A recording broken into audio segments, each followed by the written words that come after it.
What if I told you that you could delete an entire civilization with a single piece of paper? I'm not talking about ancient history or a sci-fi dystopia. I'm talking about something that happened in May 2023 on one of the most famous tourist islands in the Philippines. You probably know Camiguin, the island born of fire. It is the place of sweet Lanzones, sunken cemeteries, and Instagram-perfect white sandbars.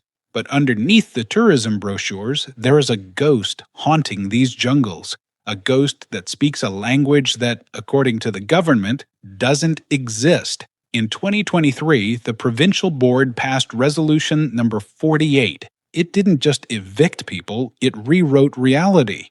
It declared the non-existence of indigenous peoples in the province since time immemorial.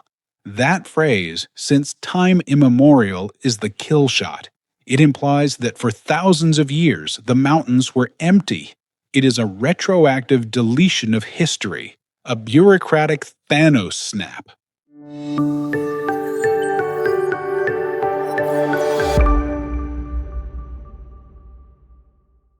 Why go to such lengths? The congressman, Jordan Jesus Romualdo, was caught on video calling these claimants land grabbers and extortionists. He basically laid it out. You might have a title, but you're not taking our mountains.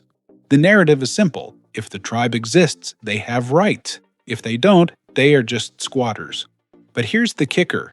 The National Commission on Indigenous Peoples, the NCIP, the federal agency in charge, had already issued a certificate of recognition to the tribe. So we have a standoff. The local government says, no tribes here. The NCIP and 15,000 people say, we are here. This is a battle for 1,006 hectares of prime real estate.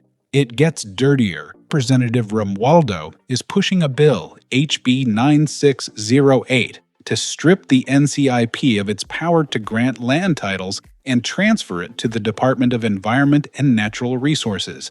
It's a classic power move. If you can't win the game, you change the referee. But you can't legislate language.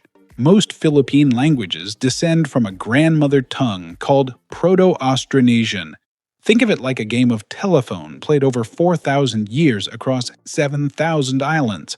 By tracking the changes in words, linguists can build a family tree that is as accurate as a DNA test. Let's look at the word for water. In Cebuano, it's tubig. In Tagalog, tubig. It is tubig in almost all Central Philippine languages.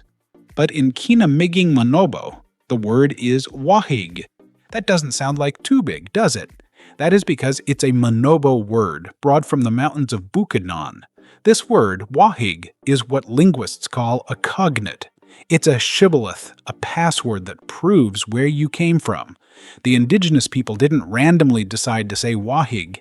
They brought that word with them from their original family tree, the Manobo stock. It proves they're not Visayan settlers. They're distinct. The evidence goes deeper. Look at the word for rain. In Cebuano, it's ulan. In Kinamiging, it's udan. That shift from L to D is a specific phonological drift. Even the word Manobo comes from Mansuba, meaning river people. The Summer Institute of Linguistics lists Kinamiging as code MKX, a scientifically verified language. It's not just vocabulary, it's the architecture of thought. Kinamiging Manobo uses different sentence structures, sometimes putting the object before the subject, unlike the standard Cebuano flow. It treats glottal stops, those catches in your throat, differently. You can fake an accent, but you cannot fake deep grammatical structure. You can't argue with a dictionary. So where did the name Camiguin come from? Legends tell of a chieftain named Datu Migin who led his people across the channel. Kinamigin literally means the land of Migin. Others say it comes from the kamang tree, a species abundant in the Manobo homelands. Either way, the etymology points back to the mainland, not to the settlers. The history of this tribe is written in stone. Take the town of Ginsilipan. The name comes from the Kinamiging word Dinsilipan, meaning to watch from a tower. This town is the oldest settlement on the island, but who were they watching for? They were watching for pirates. In the 1600s, Moro raiders patrolled these waters in terrifying boats called garai. The Manobo people were the first line of defense. They stood on the cliffs, scanning the horizon. To say they were never here is to dishonor the sentinels who bled on these beaches to defend the island 400 years ago. The resistance didn't stop with pirates. In 1901, during the Philippine-American War, a Camiguin patriot named Valero Camaro led the fight against American troops in Caterman.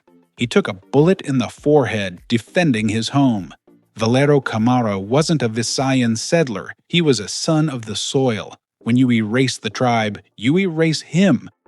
They didn't just fight for the land, they understood its violence.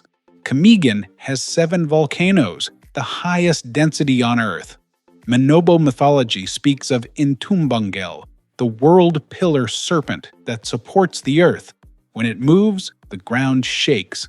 This myth connects them directly to the beliefs of the mainland Manobo. They knew the dragon was sleeping under their feet. In 1871, the dragon woke up. Mount Vulcan was born in a paroxysm of violence. It triggered liquefaction. The solid ground turned into soup. The capital city of Caterman didn't just burn, it slid into the ocean. The famous Sunken Cemetery isn't just a tourist spot, it is a graveyard for a city that was erased by nature long before the government tried to erase the people. The Manobo survivors had no choice. They fled to the mainland to survive. The population of the island collapsed. This was the moment the thread snapped. When the island was eventually repopulated, it wasn't just by the Manobo, it was a massive wave of Visayan settlers looking for fertile soil. The Manobo became a minority in their own home. To survive, they committed what linguists call language suicide. They stopped teaching Kinamigin to their children because it was seen as uncivilized. They adopted the prestige language of the settlers, Cebuano. It wasn't an erasure by choice, it was an erasure by necessity, a slow suffocation. Yet the culture hid in plain sight. Take the Lanzones fruit. Legend says it was poison until a Diwata, later rebranded as the Virgin Mary, pinched it to turn it sweet. That pinch mark on the fruit is a syncretic artifact. It blends indigenous belief with Spanish Catholicism. The ghost never left, it just put on a mask. Every October, when tourists dance at the Lanzones festival, they think they're celebrating a cash crop, but really they're reenacting an ancient Manobo harvest ritual, dressed up in neon. The culture is still there, dancing in the streets, waiting to be recognized. The government tried to end this story with Resolution Number 48, but they forgot the Streisand effect. By trying to delete the tribe, they spotlighted them.